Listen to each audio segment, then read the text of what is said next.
नमस्कार दोस्तों, आप सभी का स्वागत है। आपके अपने YouTube चैनल मानव जीवन में दोस्तों, लाइफ में सभी आगे बढ़ना चाहते हैं और लाइफ में आगे बढ़ने के लिए हमें रोज ही कुछ नया सीखना चाहिए और आगे बढ़ना चाहिए। तो चलिए आज की प्रस्तुति शुरू करते हैं। श्री शिवाय नमस्तुभ्यम। हर हर महादेव। दोस्तों, आप सभी लोग जानते हैं कि 6 अक्टूबर 2024 यानी रविवार को पड़ रही है आश्विन महीने की विनायक चतुर्थी और इस दिन नवरात्रि का चौथा दिन भी पड़ रहा है। और दोस्तों, ये वो चतुर्थी है जो आश्विन महीने में पड़ने वाली सबसे बड़ी चतुर्थी है, क्योंकि यह अश्विन महीने में रविवार के दिन पड़ रही है। और दोस्तों, आप सभी लोग जानते हो, रविवार चतुर्थी का अगर सबसे बड़ा कोई उपाय है तो वो 7 गेहूं के दाने वाला उपाय है। तो दोस्तों, विनायक चतुर्थी के दिन आप लोगों को इस 7 गेहूं के दाने वाले उपाय को जरूर करना है। बहुत सारे लोग होंगे जिन लोगों ने इस उपाय को ना किया हो, मतलब पूरा साल निकल गया, उन्होंने किसी भी दिन इस 7 गेहूं के दाने वाले उपाय को ना किया हो। पर दोस्तों, आपके पास एक आखिरी मौका बचा हुआ है जो कि 6 अक्टूबर के दिन है। तो इस दिन आप लोगों को इस वाले उपाय को जरूर कर लेना है।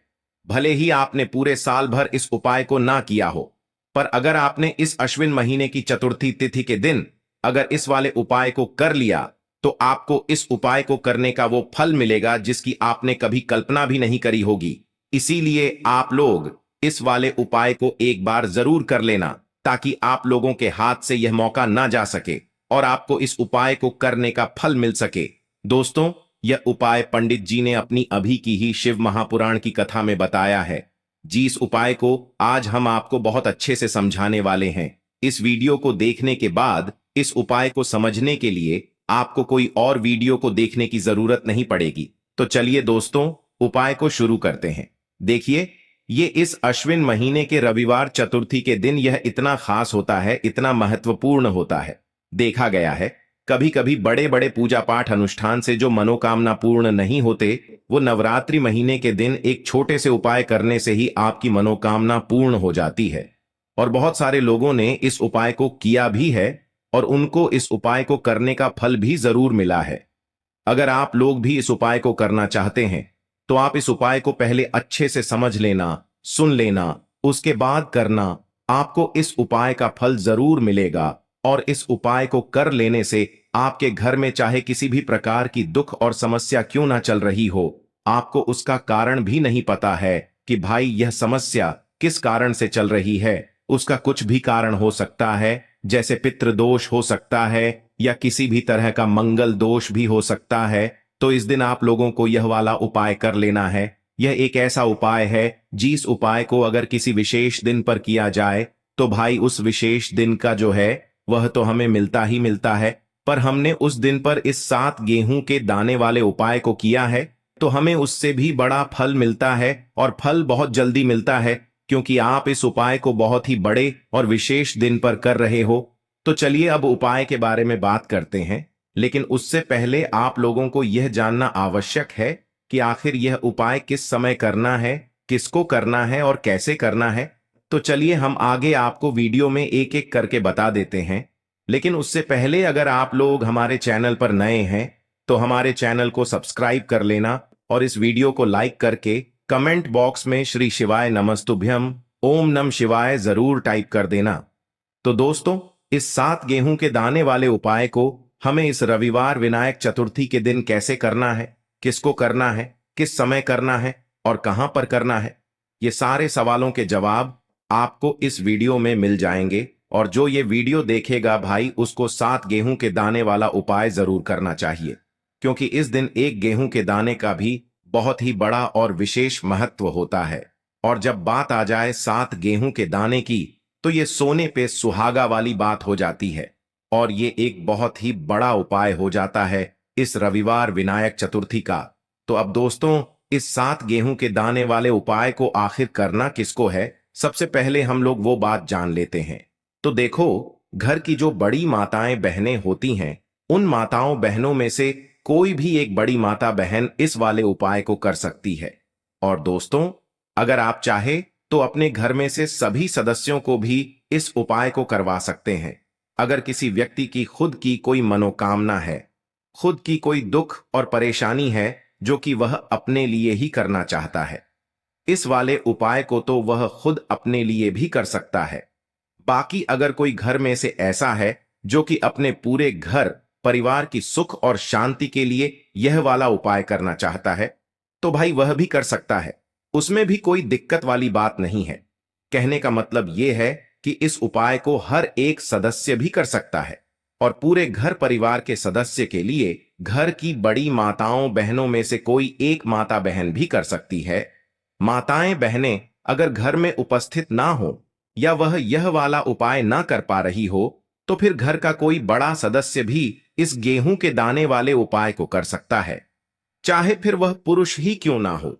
उसमें कोई भी दिक्कत वाली बात नहीं है। अब दोस्तों, इस 7 गेहूं के दाने वाले उपाय को हमें करना कहां पर है? देखो, इस उपाय को हमें शिव जी के मंदिर में ही करना है। बहुत सारे लोग प्रश्न करते हैं इस उपाय को लेकर कि आखिर इस उपाय को हमें किस समय करना है, सुबह के समय करना है कि शाम के समय करना है? तो देखो, इस वाले उपाय को आप लोग सुबह के समय भी कर सकते हो और शाम के समय प्रदोष काल में भी कर सकते हो। अब अगर आप पूछो कि भाई साहब सबसे उत्तम समय कौन सा रहेगा इस 7 गेहूं के दाने वाले उपाय को करने का, तो हम आपसे बस यही कहेंगे कि इस उपाय को आप शाम के समय करेंगे तो ज्यादा बेहतर होगा। देखो, गुरुजी ने कहा है कि अगर रविवार के दिन विनायक चतुर्थी पड़ जाए तो इस दिन आपको 7 गेहूं के दाने वाला उपाय तो अवश्य ही करना चाहिए। देखो, सबसे पहला उपाय, यदि आपके जीवन में कर्जा बहुत अधिक है, आपके जीवन में संकट बहुत अधिक रहते हैं, आपके ऊपर बहुत अधिक विपदा आ रही है, बार बार आपको अपने व्यापार में और अपने धन में हानि देखने को मिल रही है, यानी कि आपको प्रत्येक कार्य में हानि हो रही है, तो आपको यह उपाय करना चाहिए। देखिए, इस उपाय के लिए आपको 7 गेहूं के दाने आपको लेने हैं। ठीक है, 7 दाने लेने के बाद में आपको जरूरत होगी चावल के दानों की। 11 चावल के दाने और 7 गेहूं के दाने, और चावल के दाने खंडित नहीं होने चाहिए। अब आप कहोगे भैया गेहूं कहां से लेने हैं? देखो, आपको किसी भी किराना स्टोर पे गेहूं के दाने मिल जाएंगे, जाके ले लेना। ठीक है ना? 7 गेहूं 11 चावल के दाने लेने हैं। साथ ही साथ आपको एक तांबे का लोटा लेना है और उस तांबे के लोटे में आपको जल भरना है। जल आपका खुद के घर का होना चाहिए, मंदिर का नहीं होगा। अब आप ये सब सामग्री लेकर पहुंच जाओगे महादेव के शिवलिंग के पास में शाम के टाइम पे, प्रदोष काल में। देखो, जब आप ये उपाय कर रहे हो तो अपना फेस रखना उत्तर दिशा, नॉर्थ डायरेक्शन की तरफ। अब यहां पे जो मैं आपको क्रम बताने जा रहा हूं ना, उस मेरे क्रम को बहुत ध्यान से सुनिए। महादेव को अगर कोई सबसे प्रिय है ना, तो उनकी सबसे छोटी पुत्री जिनका नाम है माता अशोक सुंदरी, जो आपके पास में चावल के 11 दाने हैं ना, उन चावल के 11 दानों को माता अशोक सुंदरी के स्थान पर आपको अपना नाम और गोत्र बोलते हुए समर्पित कर देने हैं, है ना?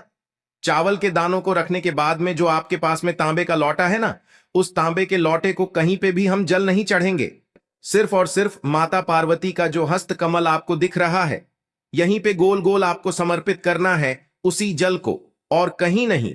ना तो माता अशोक सुंदरी के स्थान पर, ना तो शिवलिंग के ऊपर, सिर्फ आपको यहां पे गोल गोल जलाधारी पर आपको उस जल को समर्पित करना है। अब आपके पास में बचे हुए हैं 7 गेहूं के दाने और बचे हैं। उन्हीं 7 गेहूं के दाने को आपको अपनी मनोकामना अपने विशेष कहते हुए महादेव के शिवलिंग के ऊपर अगर आप विनायक चतुर्थी के दिन प्रदोष काल में समर्पित कर देते हैं, तो आपकी जो भी मनोकामनाएं होंगी, जो भी विश होंगी, महादेव पूरी जरूर करते हैं। अन्न को समर्पण करने से, उस खासकर गेहूं को समर्पण करने से हमारी इच्छाएं पूरी होती हैं।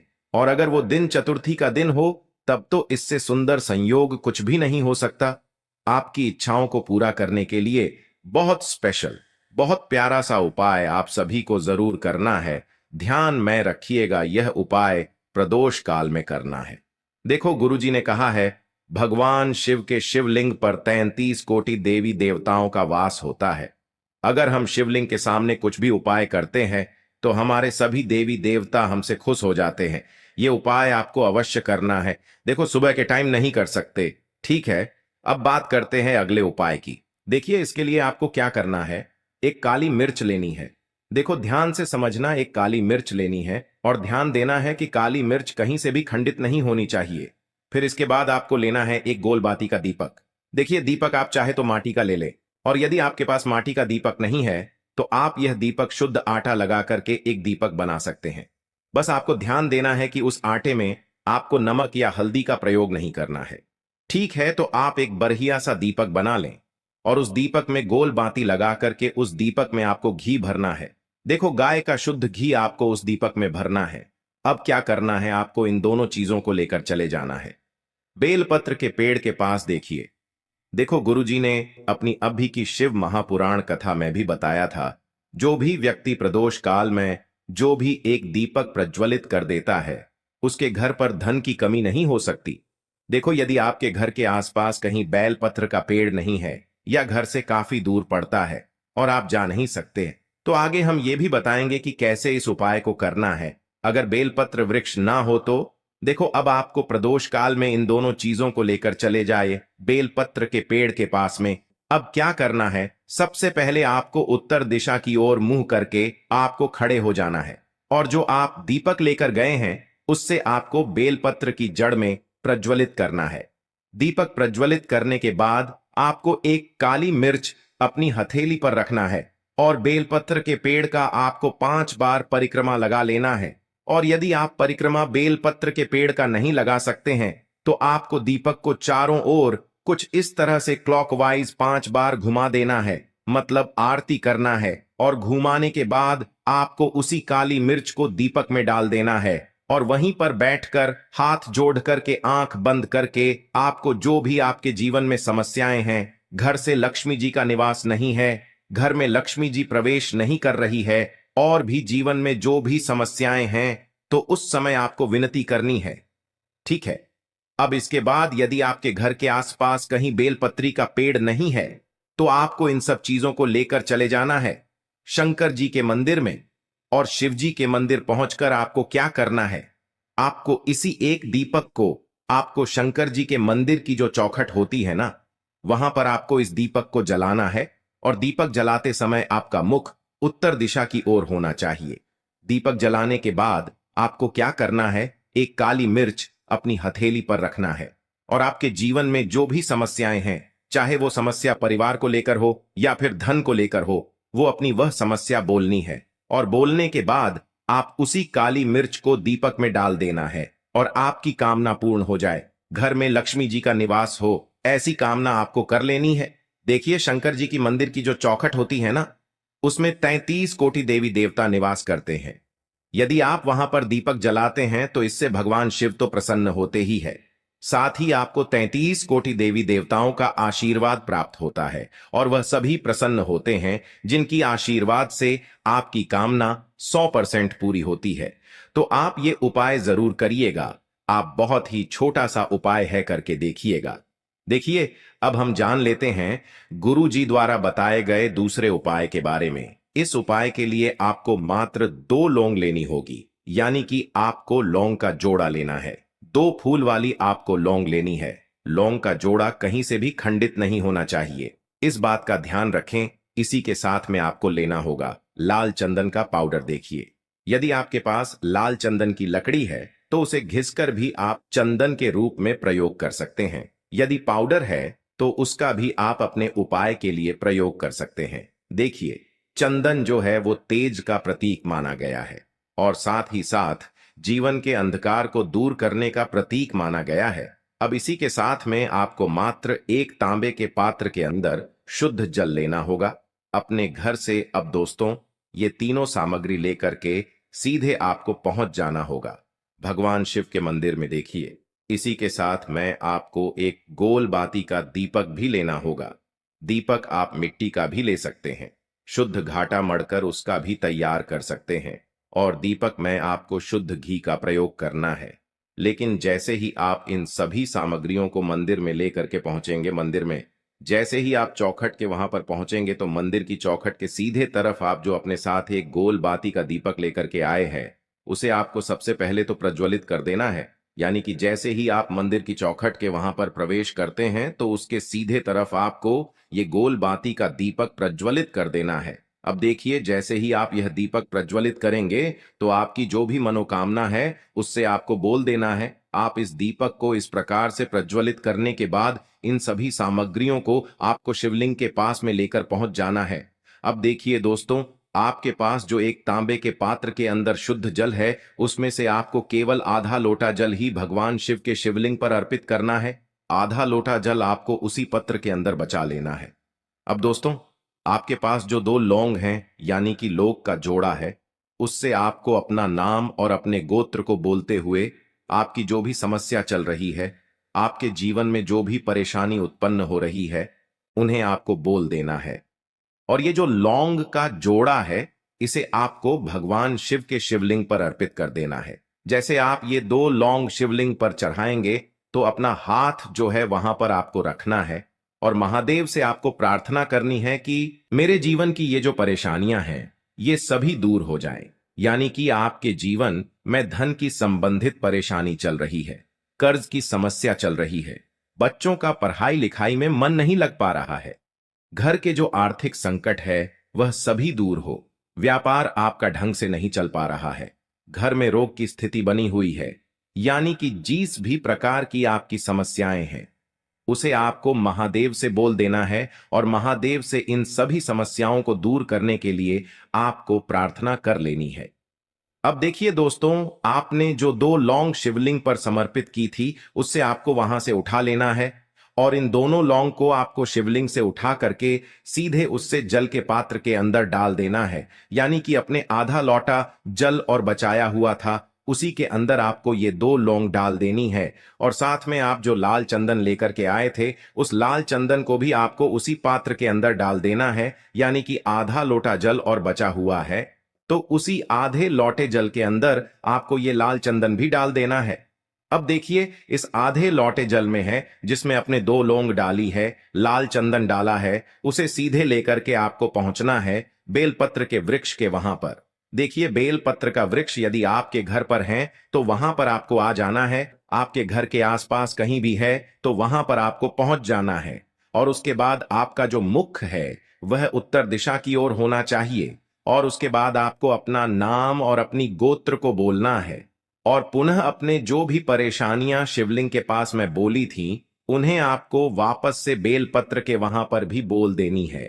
और ये जो आधा लोटा जल और है, इससे आपको पूरा बेलपत्र के वृक्ष की जड़ में श्री शिवाय नमस्तुभ्यं इस मंत्र का जाप करते हुए समर्पित कर देना है। तो बस इतना सा उपाय आपको करना है। जो भी आपकी परेशानी है, समस्या है, उससे महादेव निश्चित ही दूर करेंगे। अब दोस्तों, हम जान लेते हैं तीसरे चमत्कारी और विशेष उपाय के बारे में। देखिए, ये उपाय बहुत ही चमत्कारी है, क्योंकि इस उपाय से आपके जिम्मे तेज की वृद्धि होगी। यानी कि जीवन से जितना भी अंधकार ही वो सभी दूर होगा। तो इस उपाय के लिए आपको मात्र एक गुड़ का टुकड़ा लेना है।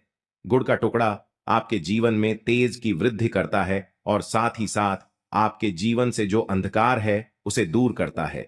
इसी के साथ मैं आपको एक चावल दाना यानी कि अक्षत का दाना लेना है। ये चावल का दाना आपके जीवन में सुख शांति को लेकर के आता है। आपके जीवन में धन की जितनी भी परेशानियां हैं उन्हें समाप्त करता है। इसी के साथ मैं आपको मात्र एक हरा मूंग लेना है। हरा मूंग जो है वह बुध ग्रह को प्रसन्न करता है। देखिए, हरे मूंग का उपाय करने से बुध ग्रह मजबूत होता है और बुध ग्रह के मजबूत होने से बुद्धि, ज्ञान और विवेक की प्राप्ति होती है। तो ये तीनों ही सामग्री आपको एक एक लेनी है। यानी कि एक गुड़ का टुकड़ा, एक चावल का दाना, एक हरा मूंग आपको लेना है। देखिए, हरा मूंग का दाना और चावल का जो दाना है वो आपको साबुत लेना है, खंडित नहीं होना चाहिए। और इसी के साथ में आपको मात्र एक तांबे के पात्र के अंदर अपने घर से शुद्ध जल ले लेना है। देखिए, अब इन सभी सामग्रियों को लेकर के सीधे आपको पहुंच जाना है भगवान शिव के मंदिर में। आप ये उपाय सुबह से लेकर के शाम तक किसी भी समय कर सकते हैं, लेकिन रविवार के दिन ही आपको इस उपाय को करना है। तो सबसे पहले तो ये जो एक गुड़ का टुकड़ा है, एक चावल का दाना है और एक हरा मूंग का दाना है, उन तीनों को आपको उस जल के पात्र के अंदर डाल देना है। लेकिन यह जो उपाय है आपके जीवन की सारी परेशानियों को दूर करने के लिए होता है। लेकिन विशेष मनोकामना तीनों सामग्रियों से ही आपकी परिपूर्ण हो जाती है।